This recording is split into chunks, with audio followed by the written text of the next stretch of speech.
आजची आमची परिस्थिती हलवलेली असते, आमची परिस्थिती घायल झालेली असल्यामुळे विद्यार्थी हे शिक्षणापासून आणि नोकरीपासून वंचित राहिला असतात. आणि प्रामाणिक गोरगरीब मराठ्यांचं असं मत आहे चिपळगावच्या की मराठा समाजाला 50% आतमध्ये आरक्षण देता येते. जे कायद्यात टिकणार आहे ते द्यावं, कोणालाही धक्का लागत नाही. कारण फक्त मराठवाड्यातलाच मराठा समाज कुणबी म्हणून घालायसाठी राहिला.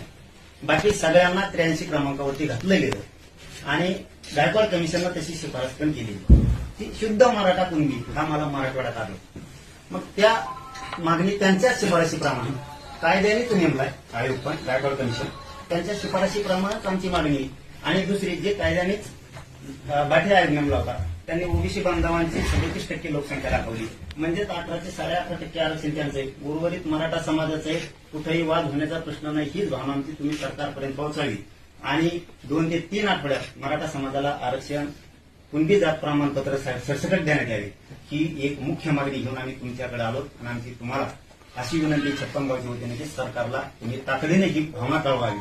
नसता जर सरकारनं 2-3 आठवड्यामध्ये निर्णय काय नाही घेतला तर आम्हाला नाविलाजानं आंदोलन करायला लागेल. आज आणि तुमच्या समोर शांततेत रीतीने छप्पनगावचे लोक आले. आपल्या जी मागणी आहे ती आम्ही शासनापर्यंत पोहोचू. धन्यवाद. आजची आमची परिस्थिती हलवलेली असते, आमची परिस्थिती घायल झालेली असल्यामुळे विद्यार्थी हे शिक्षणापासून आणि नोकरीपासून वंचित राहिला असतात. आणि प्रामाणिक गोरगरीब मराठ्यांचं असं मत आहे चिपळगावच्या की मराठा समाजाला 50% आतमध्ये आरक्षण देता येते. जे कायद्यात टिकणार आहे ते द्यावं, कोणालाही धक्का लागत नाही. कारण फक्त मराठवाड्यातलाच मराठा समाज कुणबी म्हणून घालायसाठी राहिला. बाकी सगळ्यांना 83 क्रमांकावरती घातलं गेलं आणि गायकवाड कमिशननं तशी शिफारस पण केली की शुद्ध मराठा कुणबी हा मला मराठवाड्यात आलो. मग त्या मागणी त्यांच्या शिफारशीप्रमाणे कायद्यानेच नेमलाय आयोग, पण गायकवाड कमिशन त्यांच्या शिफारशीप्रमाणेच आमची मागणी. आणि दुसरी जे कायद्यानेच बाठी आयोग नेमला होता त्यांनी ओबीसी बांधवांची 37% लोकसंख्या दाखवली, म्हणजेच 18 ते 18.5% आरक्षण त्यांचं आहे. उर्वरित मराठा समाजाचं आहे.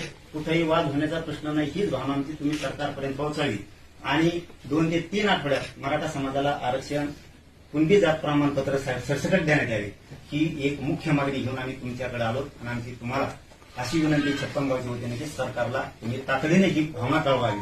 नसता जर सरकारनं 2-3 आठवड्यामध्ये निर्णय काय नाही घेतला तर आम्हाला नाविलाजानं आंदोलन करायला लागेल. आज आणि तुमच्या समोर शांततेत रीतीने छप्पनगावचे लोक आले. आपल्या जी मागणी आहे ती आम्ही शासनापर्यंत पोहोचू. धन्यवाद.